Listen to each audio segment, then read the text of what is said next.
day and welcome. And ladies, if you're watching, my name is Stefania Fulio from the Gentleman Square. And for those of you that don't know me, I am a men's love and relationship coach and certified hypnotherapist. And today we have a very special guest, but we're going to be talking about obviously relationships, but mixed in with relationships, we're going to be talking about money and relationships, and the problems that sometimes when these two come together create.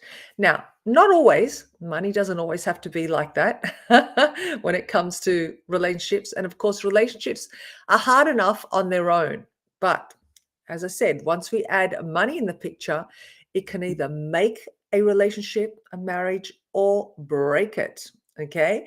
And statistics have shown that 46% of couples think that money is the largest obstacle in either their marriage or their committed relationships. But today we have an expert coming on about money. And he's a credit repair specialist, also known as a credit hero. Today's guest is Rony Francois from Baltimore, USA. Okay, and he works with couples and singles all the time. And his mission in his life is to focus on consumer education and strives to eliminate the burden of financial uncertainty while creating a plan of action, peace of mind, and keeping a relationship together. All right. So, without any more further ado, I'm going to welcome Rony Francois. How are you, Rony? I'm doing wonderful. First, I want to say thank you for this amazing opportunity to be on your platform. You're doing such an amazing job. So you're just super phenomenal. So I definitely want to say thank you. Well, thank you. Thank you. And thank you for being a guest on my show also, um, Rony. It's great to have you on. And of course, money and relationships sometimes can create lots of different, I guess, uh, interesting. It can be an interesting mix. And as I said earlier, it can either make a relationship when two people come together and introduce money in the relationship, or it can either break it. So, first of all, tell us what I know you're a specialist in credit. What do you call yourself again? You're an expert in credit repair. Is that right? Yeah, yeah, credit repair, but I'm also a financial literacy advocate too, because I believe that financial literacy is something that impacts everybody. So not only do I help them repair their credit, but also give them the tools and the knowledge how to maintain it too. Mm-hmm. Mm-hmm. So, are you working with? Obviously, you're working with couples, or are you working predominantly with singles, or predominantly with couples? What is your mix? It depends. I get a little bit of both, singles, couples, but mainly couples though. Like I said, sometimes a lot of times people get in serious relationship. That's when they make their finance a top priority. So most of my clients are couples. Mhm, mhm. And tell me, Ronnie, because you're dealing with, this mix predominantly with money, people want to improve their finances. They either want to, get further ahead, whether they're wanting to do it together with their, other half or separately. What do you find is, what issues or impacts do you find your clients are running into, and how are you assisting them as well? Well, one of the biggest problems that some of my clients come across when they're in relationships is when it's time to make that big purchase. Of course, when you're trying to get a home, maybe one of the significant others needs to get a vehicle, and then they need the other spouse or significant other co-sign for them. So that's when it kind of hits them. So a lot of time, my couples are trying to get their first time home. They trying to become the first time home buyers. That's when I typically get them. And then one of the biggest problem is, of course, one person can possibly get on their own, but if two people they both have good credit, it can be even bigger impact. Lower interest rate, they can pay the item off a lot quicker. So basically, if both parties have good credit, it's a bigger impact, it's a better impact versus one person having good credit. Right. So what are the stresses that they're faced with? I mean, like, Um, in their basically, relationships that you see. yeah, because like I said, because credit, impacts everything in your life. Where you live, what you drive, sometimes even what restaurant you go out to eat. So, and then I'm not sure the exact number, but I'm pretty sure it's close to 50%. All serious arguments in serious relationship have to do with finance, have to do with money. So if you have the finance, the money aspect under control, that's one less thing you have to worry about. That's one less thing you have to argue about. Yeah. Uh-huh. Okay. And so what would you say, are the biggest, you come along, they come to you, they have uh they want to get a line of credit, I guess, do they? They want to get their credits in order. Yes. What about when it comes to you know, um, their communications? Like, because one might be spending more money than the other. Not everyone has the same spending idea of spending, right? Yeah, you're right, and that's why it's important. Because I think it was like a few weeks ago, maybe like last month. One of the discussion I had on one of my show was, is it appropriate to discuss credit on the first date? In the very beginning, you want maybe not on the first date, maybe like second or third date, you want to ask about the credit. Maybe not the credit, but like the spending habits. See if they're fiscally responsible. Because if they're not responsible, then it might not be somebody that you want to get serious relationship with. And when I say that, I don't mean like if they have bad credit, you want to cut them off. No, just ask them like, what are your goals? Are you planning on working on it? Are you planning on fixing that? Because if their goal is, hey, look, I'm gonna live like that for the rest of my life, then you probably wanna, may not get a second or third date. But if they say, look, I know it's terrible, I know it's bad, but I'm an adult, I want to work on, I want to fix it, and then you can work on it together. So that's very, very important. Yeah, yeah. Actually, before we go on, just I think your camera is a little bit low. It's cutting your forehead Okay. off. Yeah. Okay. Is that better? Yeah, I think so. Yes. So that way we can see you. Yeah, and that's an interesting point actually, because it's not like you're dating someone just because of what they're earning, but sometimes it might be for some people, right? Like it depends on your values. It depends on what is a priority in your life and how much, I guess, one values money over other things in a relationship, right? Yeah. So, when do you speak about money? I guess when you're initially. Well, to be honest with you, it's never a perfect time. To be honest with you, especially if you're the person with the less than perfect credit, or you're making the less amount of money. You just have to make a time to talk about it, but it's never going to be a perfect time. Mhm, You just have to bring it up. And mhm. again, just because the person is making less money or the credit is bad, that's not a reason to throw them away. That could just be a reason to engage in a conversation because you might have the tools that can help that person if you really care about them. So it just depends where their mindset is at and where they're trying to go. Yeah, definitely.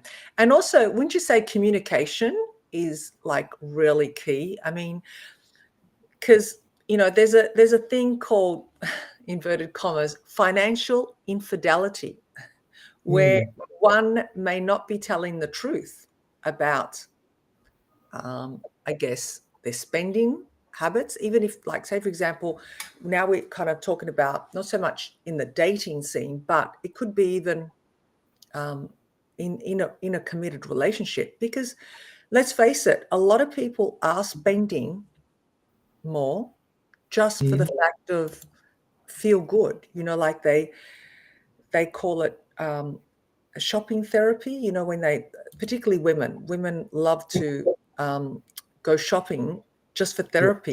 When we buy something, it was like, oh, this feels so good, and we try it on, looks all good, and sometimes it may even sit in the cupboard for months. Not all women, but this is a classic behavior that some women fall into. And I must admit, I've done that before, because we're buying on that emotional.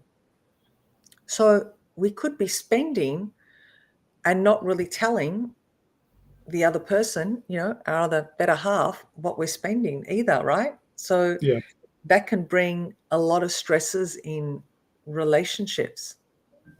exactly. And that's why, again, in the very beginning, you want to ask questions like that. And sometimes it can be uncomfortable questions, but at a certain point, you have to ask those questions. Because if that person is a shopaholic, you want to know beforehand. Yeah, particularly, well, not so much, I wouldn't say particularly for a male, but, men sort of that think, oh, she wants another pair of shoes, or she's buying another dress, or she's, I see her in different outfits every time I see her. How much is she spending, right?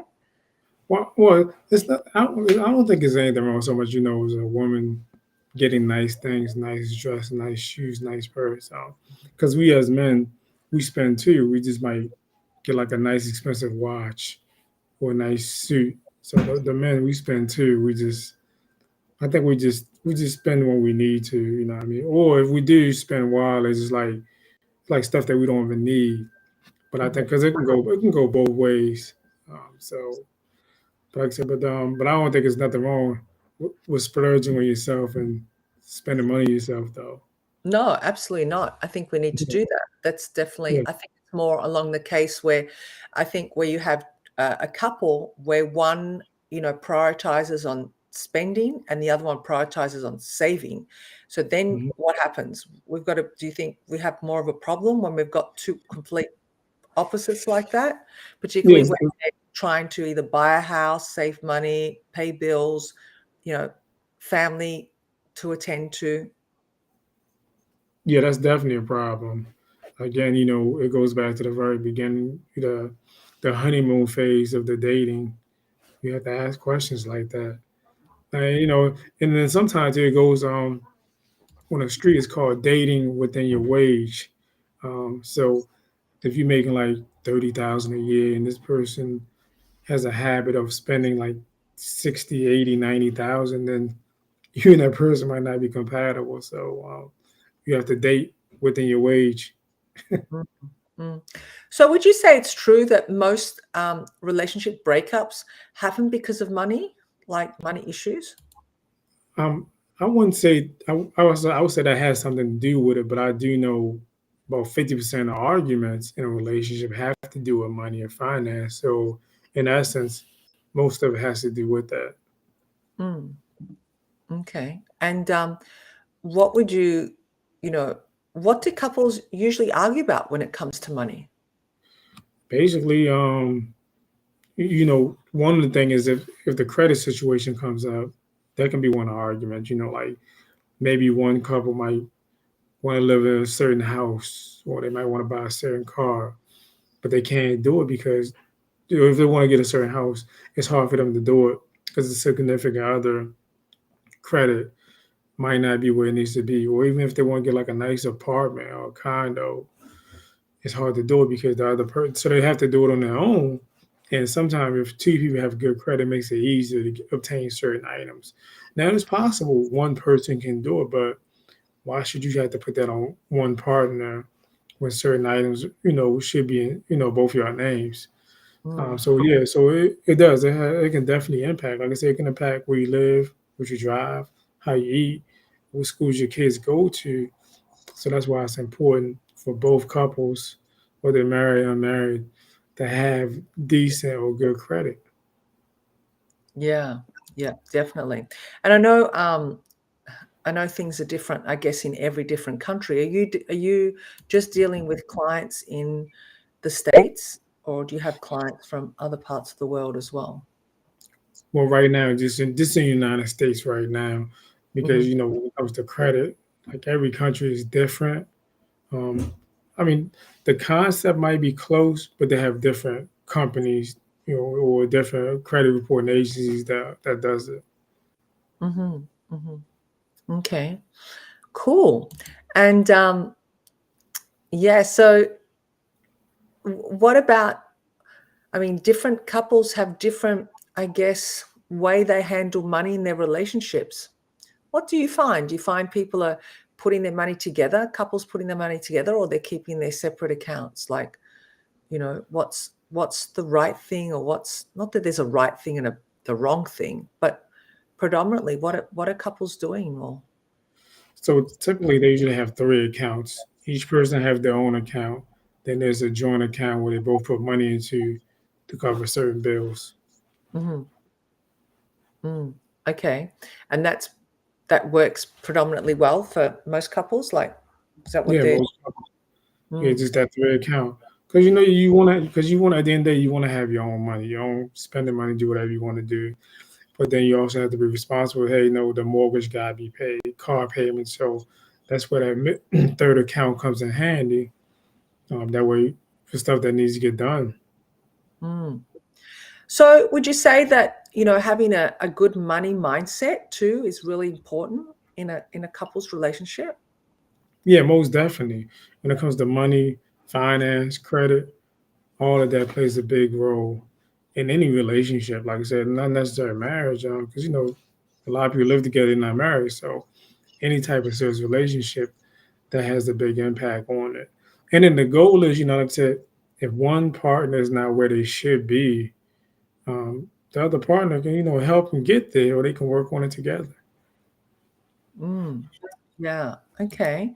So, what the the um the money mindset. What would you say is some of the you know highlights of you know developing or improving your money mindset? Because obviously they go in together. Whether it's in a normal relationship, a love relationship, does it improve your love life if your money mindset is on the same par with your partner? What would you say? I would say it does. It definitely improves it, and it makes everything a little bit more smoother. Because remember, if the money's not right, the finance not right, the credit not right, that's going to lead to arguments. So if that piece is taken care of, that's one less thing you have to argue about. So that money mindset is very, very important. Mm, yeah. Oh, good. So, how do we resolve conflicts then in relationships about money? How do we resolve them? I mean, you have couples that or relationships that have conflicts.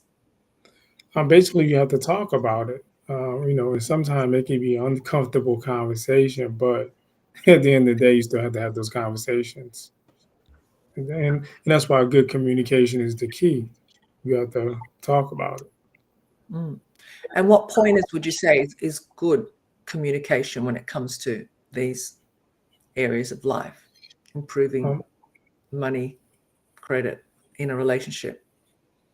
so again, you want to kind of discuss it, talk about in the very beginning, and maybe like a few months or down the line, you want to revisit that conversation to see if there's any type of improvement, because that way you know what direction it's going to go into. Hmm. Okay. And do you think, you know, um, in some cases, people keep secrets about their financial situations when they come together in a relationship? Yeah, I'm sure they probably do it all the time, and of course that doesn't make it right. But I say any relationship, trust and loyalty is everything. So at some point, if you are hiding something from your partner, you're not being honest, you do want to eventually just come clean, just talk to them. Because I'm sure if that person really care about you, they're not going to just dismiss you or let you go because of something that you can fix. Mm, mm. So have you personally experienced, you know, issues in relationships, you know, because of Uh, money no, problems? no. Usually, I'm pretty forward about, you know, I'm very adamant about talking about credit and financial literacy in the very beginning. Mhm. Even if I don't ask them about theirs, I make sure it comes up in the conversation, and I leave the door open for them to tell me. Because again, if you go directly at them, they might think you're attacking them. So what you do is open up the conversation, just let them gradually come and tell you, um, because that way they don't feel like they're being attacked. Mm, mm. Okay. Yeah. So in other words, not having experienced it, are you able to handle situations when that arises, when couples are conflicting and arguing in front of you, when you're trying to create a plan for them in their. So typically, I've never seen nobody argue Mhm. because typically by the time they get to me, I'm doing a free consultation. I ask 3 questions, and a phone call takes anywhere between like 12 to 27 minutes. So if they do have disagreement, argument, the conversation is so fast they don't have no time to argue about it because I tell them what to expect on the phone call. I tell them what I need, what information I need. So they're already prepared for this already anyway. So it's pretty simple. So there's Mm, no need for them to argue and fight because they're already told them how the situation is going to go. mm. Oh, that helps then, doesn't it? Yes. That's good. So tell me, why did you get into your line of work? What made you become a financial expert advisor? Because at one time my credit was really, really bad. And, I spent years and years trying to get help, trying to fix it. And I was almost at the point where I was ready to give up on it. But then I realized I had to do it for my kids, my family. So after like 3 to 5 years of studying and researching, I was able to make a positive impact. And then that's when I wrote a couple books to help other people, start an online course, the podcast, magazine, TV, just sharing the knowledge that I learned to make a positive impact. Yeah, that's great. So out of your own experience, you were like, thought, I want to help others Hmm. not not go through the same struggles, I guess. Yeah. Exactly. I, Oh, I that, use my I use my story to help somebody else. yeah, that's awesome. Okay, well, that sounds exciting. That sounds really, really good.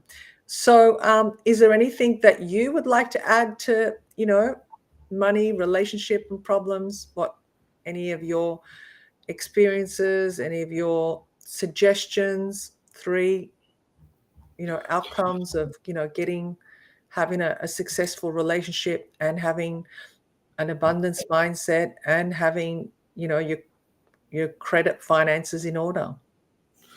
So I would say, communication is definitely something important. You have to have that good communication. And then when you get any type of relationship, because I know a long time ago, people used to say like, everybody bringing 50, you bringing 50%, I bring 50%, get 100%.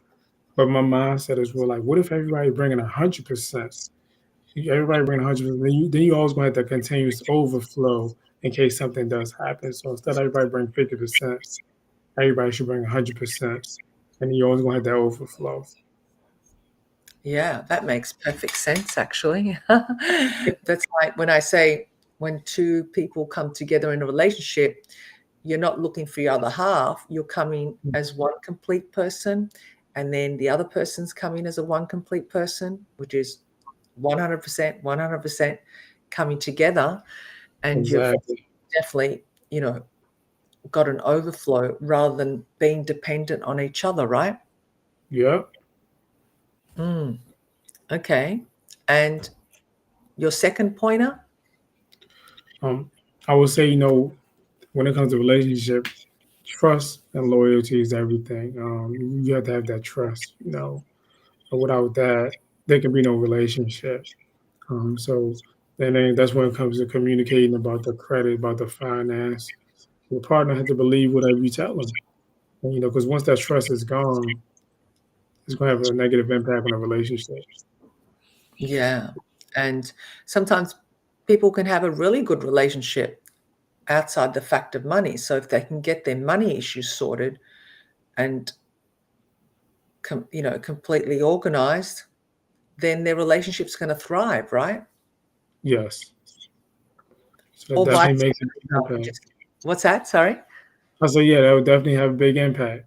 And I'd say also vice versa, because there are, you know, couples where they have their finances together really well, but they're not happy in their relationship. So there needs to be a balance, Yes, possibly. definitely. Because when I was younger, one of the things I had to learn was because my father, he was a workaholic. He used to always work a lot. Then my older brother, he used to always work a lot. So I just thought, hey, you know what? When I get in a relationship, I'm going to just work a lot because that's what they did. But then after years of trials and errors, I realized, um, some relationship, women, they want more than just somebody just working all the time. So you're right, you do have to balance it out. Definitely, because as much as they like, the gifts and the stability, the financial stability, because, men, that's what men have been brought up to think and do. Look after the family, look after the children, bring the bread home and everything. But it's not necessarily fulfilling, um, you know, the woman in her part, in her relationship with her partner, because it's all about the finances, and then you don't have that balance of, um, spending quality time together, having Yes, good conversations, sharing, um, doing things together.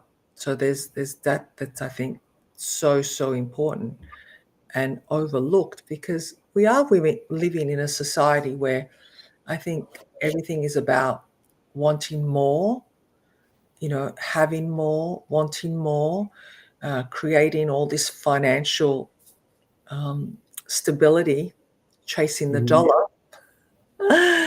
that it can be quite detrimental to relationships.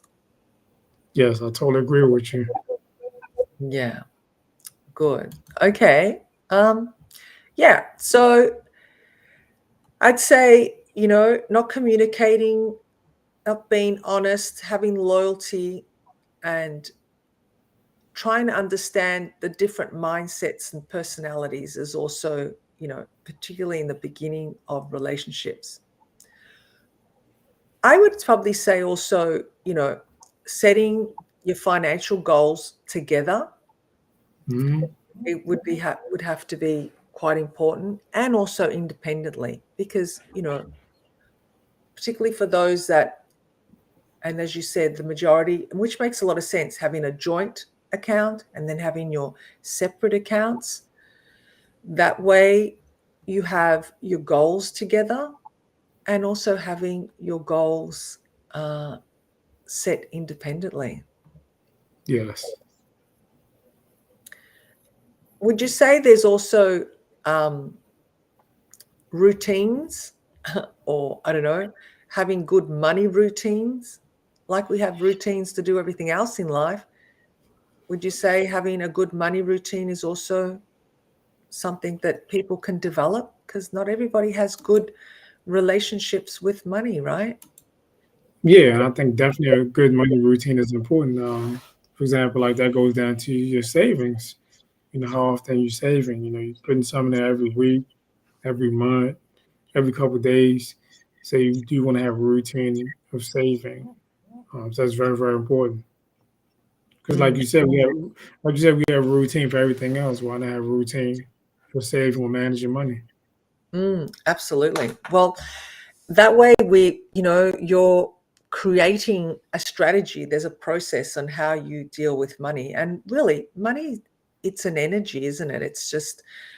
It's something we've got to realize that it's an energy that we use to exchange, to buy and sell things, and treat it like that, but have, I guess, a process on how to create it, save it, spend it. So it's all, I guess, planning and setting Yes. goals. Excellent. All right. Well, that's been quite interesting. Our conversation has been quite interesting, and how money does impact relationships.